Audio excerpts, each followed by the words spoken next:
All right, well, welcome back, folks. My name is Lionel with Bison Transport, and I have a number of guests here today. We're going to talk about the ELD, so electronic logs, and the mandate and technology around them and implementation. We're going to really focus on this today from a carrier's perspective. So what does a carrier need to do? How can a company like Shaw Tracking help them out? And how does a partner like Bison work in here as well? So we'll just go through some quick introductions. Brad, if you could start off, just say who you are and what you do here at Bison. Sure, I'm Brad Chase, and I look after our logistics and multimodal business. So work closely with our partner carrier base that helps to provide service ultimately to our clients.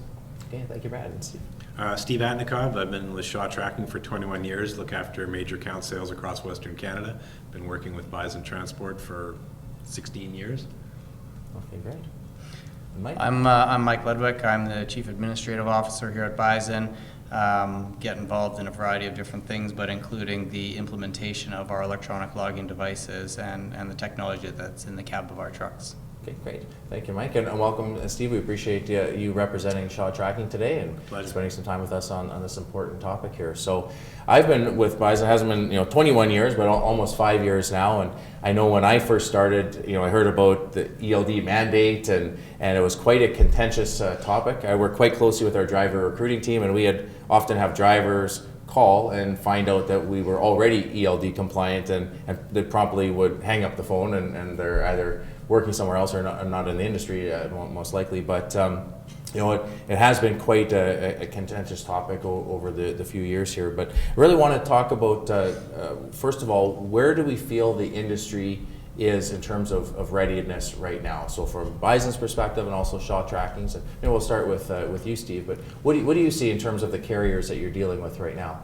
Well, education is a key thing, and as I said, anything you read today talks about ELDs, whether it's in a trade magazine or it's in a blog, anything like that. So I don't think this isn't a surprise to anybody at this stage. The biggest issue is just being prepared and the time it takes to implement the electronic logs. Mm-hmm. If you're a fleet that's already using technology, it's just a matter of enabling an application. But if you're new to technology, or you've been shy to technology or afraid of technology, then there's an education process that has to go with it. Okay, all right, great. And Brad or Mike? In terms, yeah, go ahead, Brad. Sure. As far as industry readiness and our partner carrier base, it's quite a wide variety. The top tier carriers typically have embraced technology to help enable their business, and so there's a certain percentage that are of ready status. But there's quite a few carriers there that started with a truck as maybe an owner operator and grew into a small fleet of 5, 10, or 15 trucks that provide a good service to an end customer, but haven't embraced technology.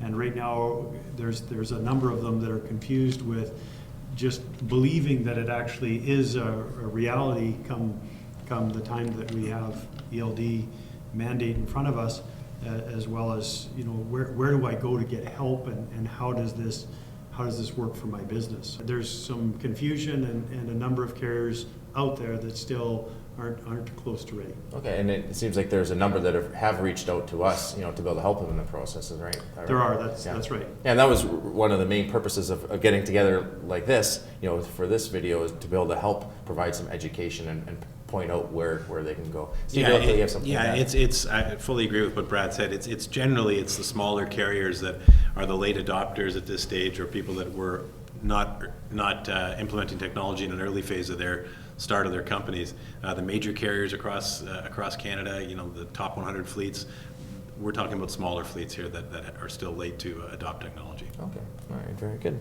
Okay, so in terms of adoption and implementation, Steve, if you could start off, what is a typical time frame for a carrier to start from zero? Say if they haven't even started today, they know it's important though. How long for them to get the technology in place and have it up and running? Yeah, from experience, most of the fleets that don't have technology, it's one thing to add a device into the truck. That's not a difficult thing, whether it's a fixed in-cab device or a portable device. you could have that in the truck tomorrow with the application running. It's the education and it's the training that takes a little bit of time. Most fleets start with a smaller group of drivers, and they actually have success with the small group with proper training, and those drivers are then selling it to the rest of the drivers in the fleet. Oh, I see. So typical implementation from a larger fleet might take up to 6 months to a year to fully roll out. Okay. But we're not in a situation now where we have that much time Right. anymore. Yeah. And I'd say, as I said previously, it's the smaller fleets, and they usually start off with a group of 5-10 drivers and then roll it out from there. Okay, great. Mike, could you speak to Bison's process over the couple of years, and when did we get started, and what was our implementation process then? Yeah, sure. So from the Bison perspective, we've been ELD compliant for 4 or 5 years now. And of course, on December 18th of this year, the hours of service regulations are not changing. It really is the mandate to use electronic logs and drive toward the enforcement of those rules. So the rules aren't actually changing. And when it comes to the timeline for us, we weren't in a position where we had to work on our compliance. We are already operating as a compliant carrier, so it would depend on where the carrier is at in terms of their own internal enforcement of hours of service rules. We began that process, and it was still relatively new in the industry. So we had lots of education to do with our drivers and with our operating staff. So we spent some time outlining what would be changing in our business, how the products would work, and then began a systematic rollout fleet by fleet in our business of training drivers, training operations people, looking at how to integrate the information into our systems and processes, our planning and our dispatch of drivers. And so all in all, the entire process took us probably close to a year to completely implement. And as Steve says, we believe the vast majority of drivers embraced the technology and the things that it brought to their daily work. There's of course nervousness around technology, but we believe that our ability to get that done and do it well has made us an attractive place for drivers to come and work, and so we believe it was the right thing to do at the right time. Okay, great, thanks. So, it sounds like from listening to you gentlemen that there's obviously a lot of benefits around ELD. So what has been the holdup for the industry? It seemed like there's a lot of companies waiting to be forced by law to make the change. What are your thoughts there on why there's still a number of companies that have yet to make this transition? I think change is a big thing, and the educating drivers was a big issue. There's a lot of drivers that, especially owner operators, that would say, well, if you're gonna make me go onto electronic logs, I'm gonna leave. Mm-hmm. And the nice thing about drivers as well is it's a pretty tight community, and I think they speak to other drivers and they start to become very aware of the benefits of electronic logs and how it's helping them, and it's helping them from a paper standpoint and less paperwork in the cab and making other people responsible as well. Giving dispatch the visibility as to what a driver is actually doing out in the field where they had no visibility to it before, where they can actually see right in front of them how many hours a driver has left, if that driver's sleeping, if that driver has anything available. That's something that was just never there before, and that visibility helps operations tremendously. Yeah. Well, that's a great point, and I know from Bison's perspective, in the other blog posts that we've published on this topic, one of the first messages that we had is that a lot of companies are looking at it as a compliance tool, and our opinion is that they've missed the point there, right? It's a productivity tool, right? Absolutely. And it's not there to hinder a driver's earning potential. It's there to really impact and maximize it, right? Yeah. Which obviously there's a big benefit for the driving pool. For sure. Yeah, drivers first thought that they were going to lose hours, they weren't going to be able to get their job done. Owners of companies that weren't using it said, well, there's no way we're going to lose productivity. But in fact, fleets are realizing that they're gaining productivity. Mm-hmm. Yeah, I think that what Steve just went through, that fear from the operator of losing potential to earn income and the outlay of cash to get into a new method to perform business is colliding with the outcome of potentially having a much better management system to run a business for an owner and ultimately, in theory, no change in outcome for the driver as well, should they run compliant.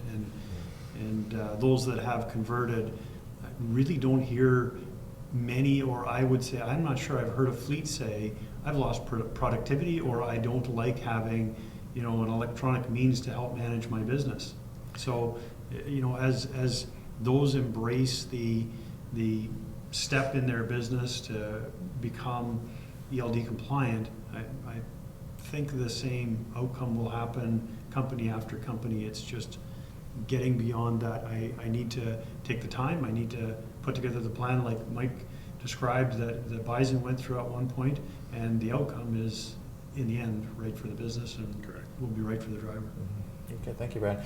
So I mentioned just briefly about companies holding off until the last moment. I'm sure there was a number of companies hoping that the law would be repealed and actually not come into effect.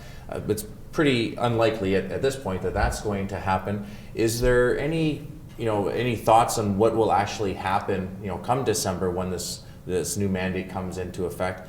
Has there been any rumors or discussions or clear direction about what will happen on the enforcement front?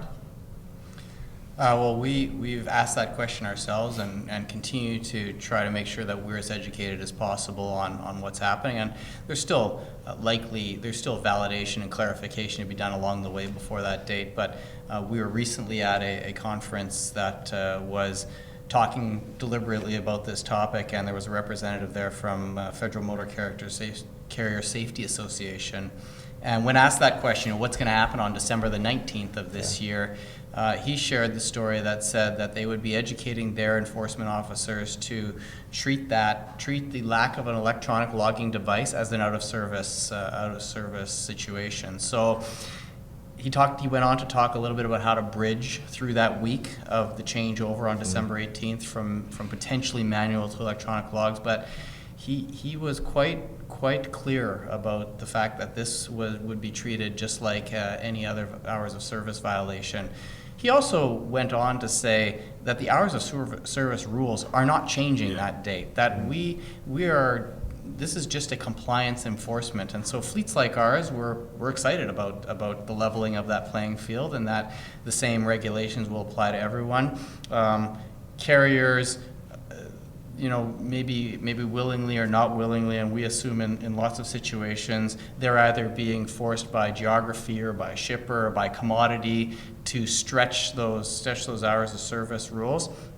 This will help make sure that the commodity or the lane respects what has to be done to service it legally and properly. And so we think that there will be enforcement, and we're making sure that we're educated all along the way to make sure our drivers know how to, at the roadside inspection, explain what they're using and how they're using it. Yeah, I think a lot of the enforcement officers, that it'll be brand new to many of them, right? So, or that's not the case. Not really. No? One of the questions that always comes up is what happens when the truck gets pulled over and they have this new device in the truck, and how do I represent it? Previously, you'd pass your logbooks out and show it to and really it's not changed. You have the option to pass the device out, or very simply, you can send a email or fax directly to the duty officer's booth and have their log summary sent to them right there directly. So it's one of the questions that always comes up is how do they deal with roadside inspection? But as Mike said, the rules themselves aren't changing. So it's simply a matter of the enforcement and just following the guidelines. Do you have a device? Yeah. Okay, great. Well, thanks for clarifying the point for me. So it seems quite common then in mid-December that there could be a number of carriers that will no longer be able to meet their customers' needs. Ultimately, there would be an impact on their drivers. Is there a risk to carriers, in your opinions, of potentially losing a number of their drivers? And if so, who would be the winners in that case? Well, probably you guys would be the winners in that sort of thing. But again, if a driver crosses the border now and the company they work for is no longer compliant, that driver is going to be looking to go work for somebody that is compliant.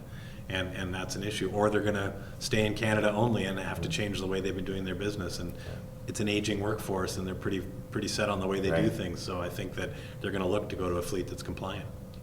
Yeah, we definitely think that drivers will be attracted to fleets that are ready and have a proven track record of being ready.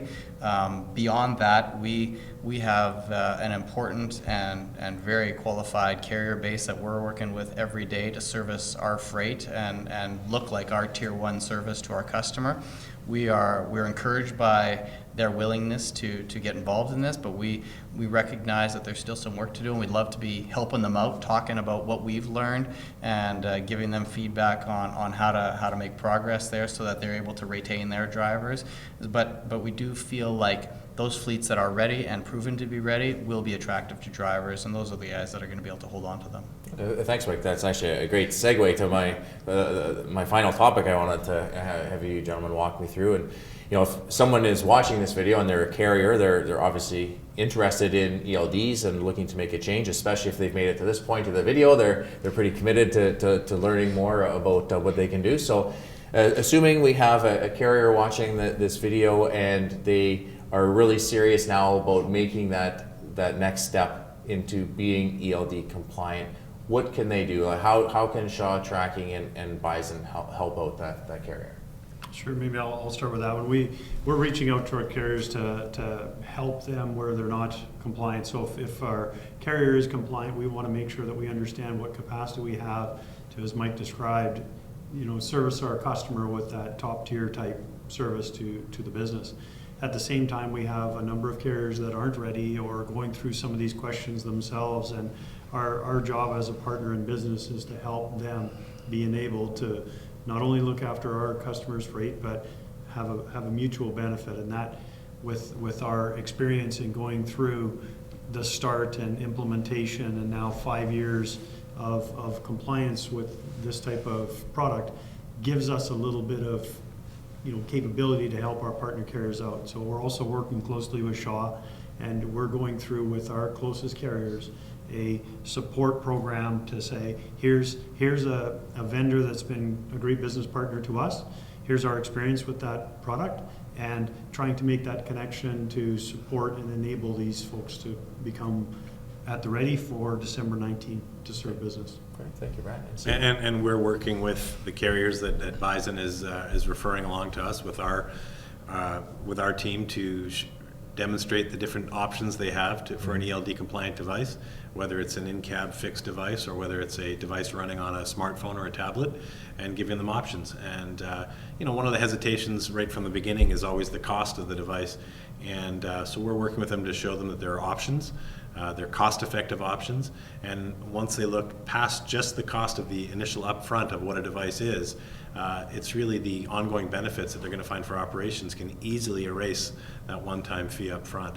So, and there's very affordable options available. So we're working with Bison and their carriers to demonstrate that. Great, thanks, Steve. So yeah, that would speak to the difference in perspective between a compliance tool. You may look at it as an expense, correct, versus an investment in an efficiency tool. Yeah, you read about an ELD compliant device, but it's much more than just that. So it has many other improvements in operations, even away from the electronic logs, although that's what we're really focusing on. Oh, that's great to know. So just to wrap things up then today, could we summarize it in one key message that a carrier should take away? If they're going to take one main point from our time here together this afternoon, what should that point be that they should take home? Well, electronic logs don't happen overnight, and you don't want to be scrambling on the beginning of December for this. So this is something that takes some time and proper implementation and training and education. So for carriers that don't have technology, it's no longer about fearing the technology. It's about embracing it, and understanding that there's more than just one aspect of how it's going to improve your business. Great, thank you, Steve. And Mike and Brad, any last comments? For me, if you're a carrier that's partway or underway in the process, ask lots of questions, make sure that you're educated along the way. We'd love to be part of that exercise. If you haven't gotten started, I think to echo Steve's comments that it's time to get started now, and to every driver in this industry is important to us. We want to make sure that capacity stays in trucking and that we're able to service all of our customers collectively, and so we want to make sure those drivers feel safe and secure and supported as they go through this change. So ask lots of questions and get started if you're not there today. Okay, thank you, Mike. And Brad, And I'll just maybe add to both Steve and Mike's comments. Safety in this industry we know pays, and it's the reason the mandate is there in front of us is to make the roads safer for all of the public, and safety is the premise here, but the business outcome for for those people who run the companies, and the drivers and their ability to create earnings can be enhanced, and it can make business better. So I think asking lots of questions and embracing this is the right way to move forward, and we would be happy to help. Great, thank you, Brad.